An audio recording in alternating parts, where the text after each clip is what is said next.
Okay, hands up. I am going to make you put your hand up here. How many of you have struggled with change? Everybody. And then what do? We make it right or wrong or good or bad and oh my goodness kind of thing. This is how we feel about change. I like him. He's great. No? He's awesome. So that's how we feel about change. That's how our brain thinks about change. Why? Okay, with over 25 years experience in what I do and having coached all sorts of people, right now I primarily coach people who are CEOs, lawyers, doctors, and athletes. Those are my two main demographics that I coach. And these are the top 3 real reasons why people don't want to change. Not the ones they tell me, not the ones you think of, not the reasons you give, but these are the real reasons. Number 1, not enough pain. When I say not enough pain, if you think of your primal brain, your old brain, the ones that allowed us to evolve, there are 3 things that our primal brain really, really does all the time. And that is avoid pain, seek pleasure, and conserve energy. That's what our primal brain does all the time. Avoid pain, seek pleasure, conserve energy. So when somebody says to me, well, I'll go on further. 2nd, fear of failure. 3rd, you're not surrounded by the right people. These are the top 3. They might say to me, I didn't know how to do it. I didn't have enough time. I didn't have the information, or I didn't have the equipment, or I didn't have the whatever, or I was on holidays, or da da da da da da da da da. I've heard it all. I promise you I've heard it all. It's not that. It's got nothing to do with that.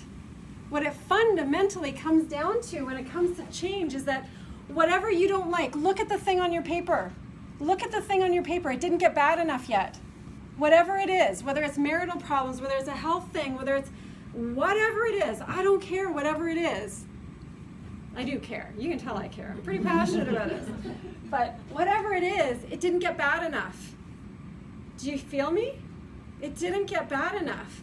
That's why you haven't taken the step, or you took the step and it didn't go well, and then you didn't like that feeling of failing.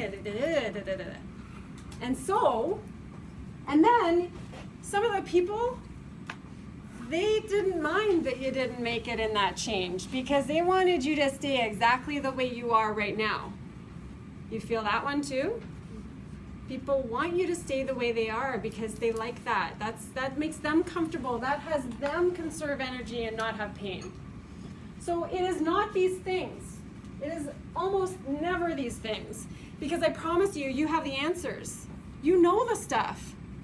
It's these things. These things. And when you understand, you really understand that this comes from a primal place. This is how we are all hardwired. When you get that, that's when you can press the override button. That's when you can say, oh, yeah, I get why I'm doing this.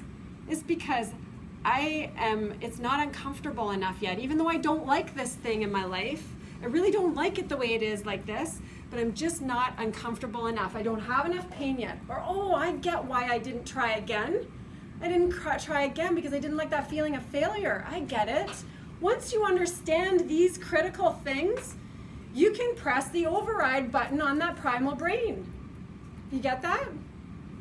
Pretty cool, right? But no, you're going to fall back into that primal thing, and that's okay. That's okay. We can go forward again. That's awesome. Okay, I'm not going to go into this much, but I want you to understand that almost everybody goes through this when it comes to change.